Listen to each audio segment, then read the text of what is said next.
Hello good morning friends. आज है 9th of October 2022 और सुबह के बजे हैं 10:15 और हम जा रहे हैं भाई अपनी गाड़ी की सेकंड सर्विस के लिए। सेकंड सर्विस बेसिकली हमारी बनती थी, मेरी बनती थी 19th ऑफ सितंबर। जैसे कि आप सब लोगों को पता है कि मैं 25 सितंबर को गया था, बट वहाँ पर 25 सितंबर और 26 सितंबर को सर्विस बंद थी, क्योंकि 26 ऑफ सितंबर 2022 से स्कॉर्पियो एन की डिलीवरी स्टार्ट थी। तो इस वजह से 25 और 26 सितंबर को उन्होंने सर्विस बंद की हुई थी। उसके बाद जो नेक्स्ट संडे पड़ता था वो पड़ता था 2 ऑफ अक्टूबर, तो तब गांधी जयंती की वजह से ऑफ हो गया था। तो फाइनली आज हम जा रहे हैं 9 ऑफ अक्टूबर को अपनी गाड़ी की सेकंड सर्विस के लिए। ऑल्दो आज भी बहुत बारिश हो रही है, कल भी बहुत बारिश हुई थी और आज भी बहुत बारिश हो रही है।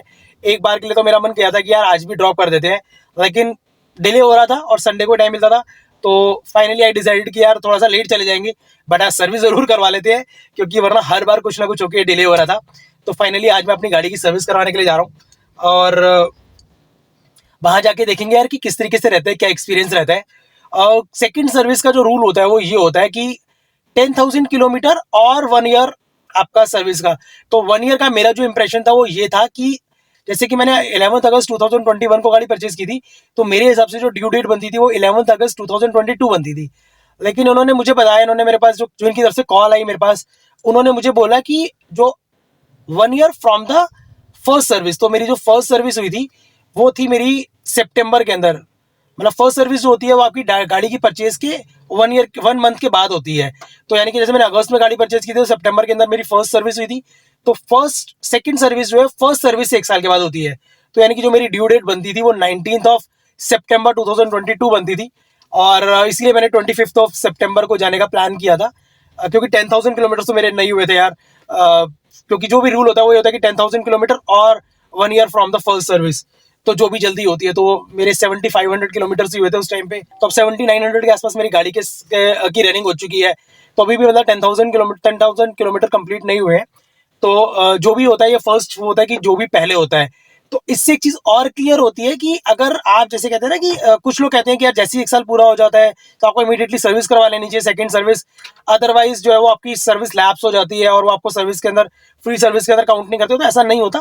जैसे कि आपने देखा होगा कि मेरी 19th ऑफ सितंबर 2022 को मेरी ड्यू थी, तो आज है 9th ऑफ अक्टूबर, तो आज भी मेरी जो है वो फ्री सर्विस के अंदर काउंट होगी। फ्री सर्विस बेसिकली क्या होती है कि फ्री सर्विस के अंदर आपके सर्विस चार्ज नहीं लेते इसके अंदर, लेकिन जो भी कंज्यूमेबल पार्ट्स आपके इसके अंदर डलते हैं, जैसे कि आपका इंजन ऑयल हो गया, फिल्टर्स हो गए, तो वो चार्जेबल होते हैं।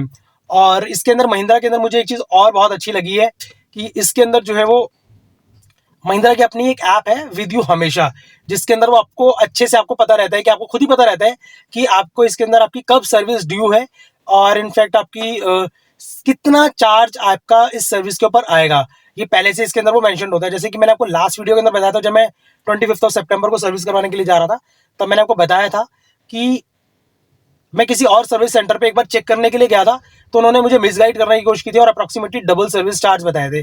तो मैंने उनको बोला कि यार आपकी जो सर्विस जो ऐप है विद यू हमेशा, महिंद्रा की जो ऐप है, उसके हिसाब से तो मेरे इतना चार्ज आ रहा है। तो दे एग्रीड फॉर दिस कि हाँ सर इतना ही चार्ज आएगा। तो फिर बात को घुमाने लगे थे कि सर इसके अंदर हम ये करेंगे वो करेंगे, वट एवर इट इज। लेकिन जो है वो आपको, इससे अच्छा ये है कि आपको जो ऐप होती है उसके अंदर आपको सब कुछ पता होता है, तो कोई भी आपको मिसगाइड नहीं कर सकता। आपको पता होता है कि आपके सर्विस चार्ज अप्रोक्सीमेटली कितने आने वाले हैं।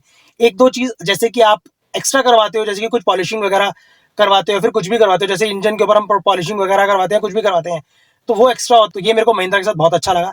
इनफैक्ट मैंने अपनी फर्स्ट सर्विस जो करवाई थी वो प्राइम महिंद्रा के अंदर करवाई थी, और उसके अंदर मेरा एक्सपीरियंस बहुत अच्छा था। लोग कहते हैं कि टाटा और महिंद्रा की गाड़ियों के अंदर सर्विस एक्सपीरियंस अच्छा नहीं होता। पर्सनली जो मेरा फर्स्ट एक्सपीरियंस था वो बहुत बढ़िया था महिंद्रा के साथ में। मेरा जो सर्विस मैनेजर था वो मुझे अपडेट कर रहा था कि जो जो मेरी गाड़ी के साथ हो रहा था। ऑल दो गाड़ी सर्विस स्टेशन के अंदर थी, तो जो कुछ भी हो रहा था वो मुझे उस टाइम टू टाइम बता रहा था कि ये हो रहा है, ये हो रहा है। और इनफैक्ट जो भी चीज़ थी वो मेरे व्हाट्सएप पे भी आ रही थी टाइम टू टाइम। मुझे व्हाट्सएप पे भी अलर्ट आ रहे थे जो जो मेरी गाड़ी के साथ में हो रहे थे। तो ये बहुत अच्छी चीज़ लगी मुझे कि सर्विस मैनेजर तो मुझे वहाँ पर सब कुछ बता ही रहा था, और साथ में मेरे व्हाट्सएप पे भी मुझे सब कुछ अलर्ट आ रहा था कि मेरी गाड़ी के साथ क्या हो रहा है, क्या नहीं हो रहा। तो मैं अवेयर था कि मेरी गाड़ी के साथ क्या सब चीज़ें चल रही हैं।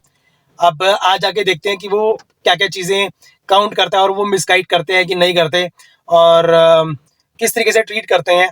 तो आज सेकंड सर्विस है, तो चल के देखते हैं कि वहाँ पर किस तरीके का हमारा एक्सपीरियंस रहता है।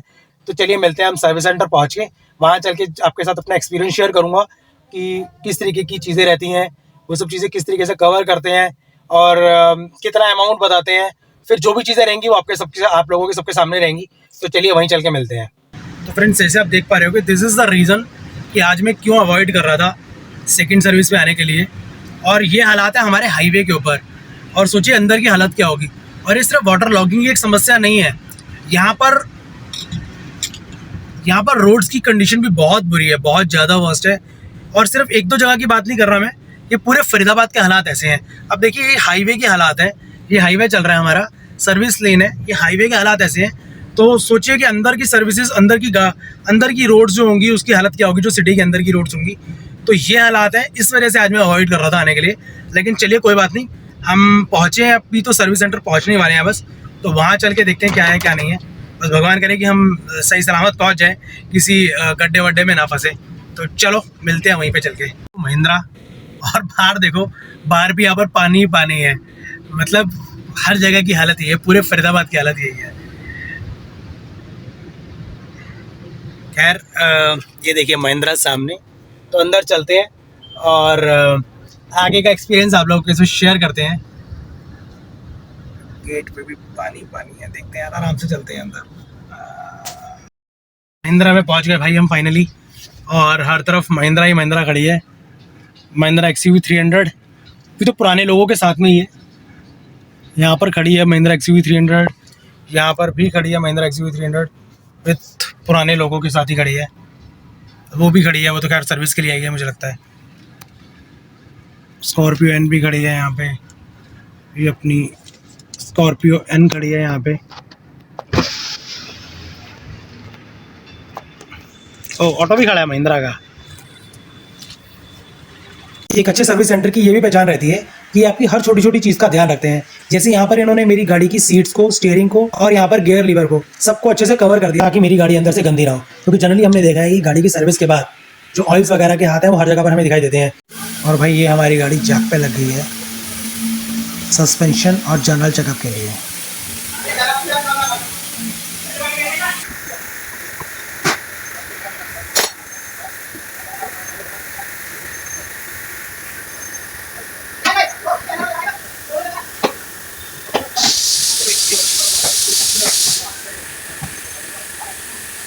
और यहाँ पर इन्होंने लास्ट बूंद तक वेट की है ताकि सारा का सारा इंजन ऑयल अच्छे से ड्रेन आउट हो जाए और वो नए ऑयल के साथ बिल्कुल भी मिक्स ना हो।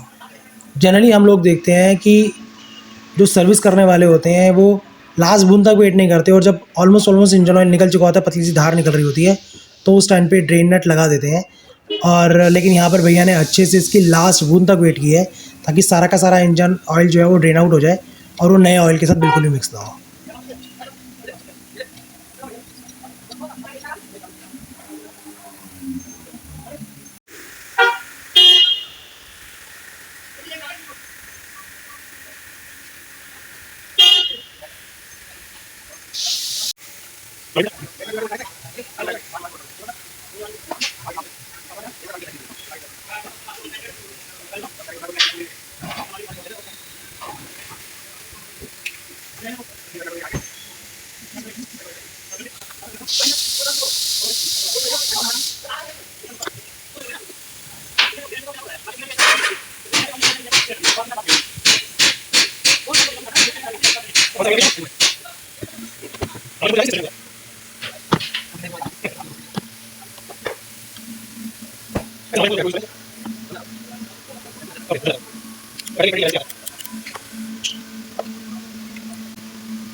भाई फाइनली हमारी गाड़ी सर्विस होके और वॉश होके आ गई है, और अब इसके ऊपर ये पॉलिशिंग कर रहे हैं बाहर से अंदर से।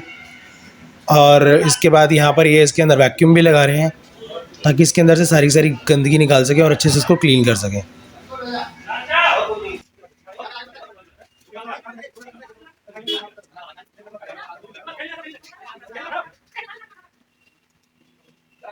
तो फ्रेंड्स फाइनली अपनी गाड़ी की सर्विस हो चुकी है। और जो इन्होंने स्टार्टिंग में एस्टीमेट दिया था, जैसे कि मैंने आपको पहले भी बताया था कि ये क्या करते हैं कि ज़्यादा एस्टीमेट देते हैं, बट जो विद यू हमेशा जो महिंद्रा की ऐप है उसके अंदर हमेशा रिकमेंडेड होता है कि आपको क्या सब चीज़ें करवानी चाहिए। तो इन्होंने जो मेरे को जो स्टार्टिंग में एस्टीमेट दिया था दैट वाज अराउंड 7500। इन्होंने मुझे जो बोला था, इन्होंने इंजन फ्लशिंग बोली थी एक चीज़। इंजन फ्लशिंग के इन्होंने मेरे को 1790 रुपीज़ लगा रखे थे।